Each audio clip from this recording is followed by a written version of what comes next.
इसमें हम बात करेंगे। हमारे साथ तिवारी साहब मौजूद हैं, हम उनसे लेते हैं। एक तजिया निगार है, बहुत कड़ी नजर रखते हैं अपनी सियासत के अंदर। तो जी तिवारी साहब बोलिए, आप क्या कहते हैं सर? वेलकम करते हैं आपको शो में हम अपने। जी बहुत बहुत शुक्रिया समीना जी। हाँ जी। आवाज के सभी लिसनर्स को, सब सुनने वालों को। तो मेरा तो एक ही पॉइंट है, देखिए कि इसमें सबसे ज्यादा अगर फायदा हो रहा है तो अमेरिका का हो रहा है जी। अमेरिका का फायदा इस लिहाज से, मतलब अमेरिका इसमें अपना फायदा कैसे देख रहा है।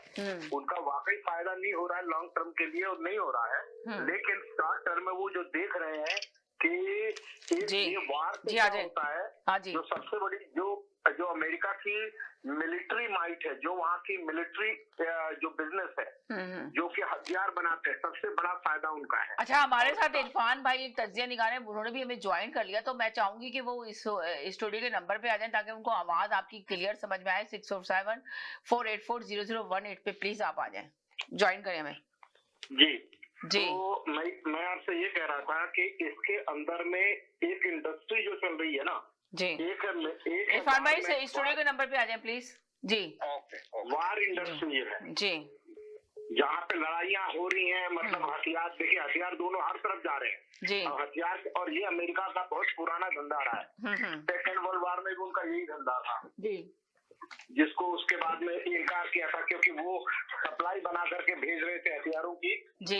जो बाकी कंट्रीज है, मतलब जो अलाइड फोर्सेस है यूरोप की, उनको दे रहे थे। अभी जो सिचुएशन हुई है इसके अंदर तो मेरा ये मानना है कि ये अभी थर्ड वर्ल्ड वार नहीं होने वाला है। अच्छा, यानी कि आपको लग रहा है कि तीसरी आलमी जंग नहीं होने वाली है? अभी अमेरिका में प्रेसिडेंट वैसे सन किए हैं, जो मर्जी करे बोल देते हैं, सब कुछ होता है, लेकिन उसके बावजूद भी उनके साथ में और लोग भी हैं, ठीक है। वो बैठ के बात करते होंगे, आर्मी के जनरल भी कहते होंगे, सबको तो एकदम लाइन से निकाल नहीं सकते। बावजूद उसके कि उन्होंने अपने आर्मी के जी कंटिन्यू करें क्या आप? आर्मी के क्या करें आप? मैंने कहा आर्मी के जनरल को ट्रम्प साहब निकाल चुके हैं, ओके। आर्मी उसके साथ में CIA के डायरेक्टर को निकाल चुके हैं जी, क्योंकि जो उनके मन माफिक रिपोर्ट नहीं मिल रही थी, उन्होंने क्या किया कि बोले भाई ईरान नहीं बना रहा है न्यूक्लियर हथियार, तो बस नहीं थी। लेकिन उनका मेन मुद्दा यही है कि वो हॉर्मुज स्ट्रेट के अंदर में ये, देखिए मैं बताता हूँ, ईरान से बड़ा ट्रम्प का मुद्दा ये है कि पूरी दुनिया के ऑयल मार्केट पे उसका कब्जा हो जी।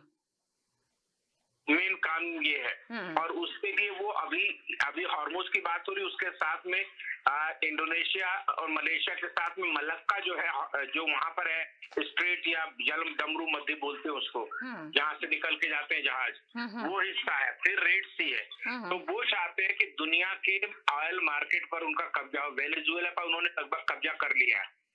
इराक के ऊपर भी अमेरिका का कब्जा है एक लिहाज से, उसके साथ में लीबिया भी है उधर, ठीक है। सीरिया के साथ में उन्होंने ऑलरेडी कर लिया है, ठीक है। बाकी जो मिडिल ईस्ट के और जो कंट्रीज है, सऊदी अरब, बहरीन, कतर, ओमान, और उसके साथ में यूनाइटेड, ये ऑलरेडी ये चमचे बने हुए हैं। तो यानी कि मैंने बताया ना आपको कि इस जंग से फायदा सबसे ज्यादा जो है ना इसराइल को और रूस को हो रहा है। अमेरिका तो बुरी तरह फंस चुका है।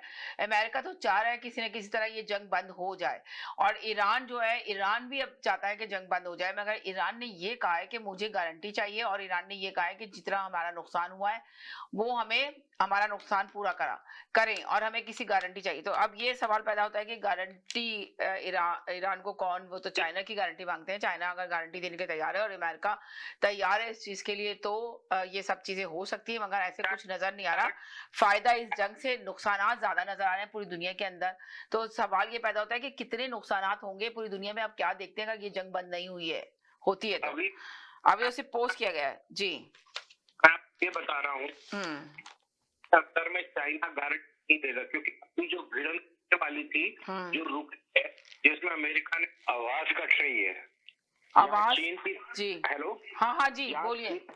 चीन के ऊपर इन्होंने कहा था कि चीन के जो जहाज है वो भी हम रोक देंगे। तो चीन ने कहा कि अगर आप हमारे जहाज रोकेंगे तो हम भेज रहे हैं अपने जहाज, ठीक है। तो अगर करेंगे तो डायरेक्ट अटैक होगा। तो उससे एकदम डोनाल्ड ट्रंप ने एक कदम पीछे लिया, पीछे लेकर के अभी लेटेस्ट जो उन्होंने ट्वीट डाला है, उन्होंने कहा है कि हमने जो नाकाबंदी करनी थी कर रहे थे वो हमने बंद कर दी है, चीन के लिए, पहले कहा चीन के लिए और बाकी दुनिया के लिए भी।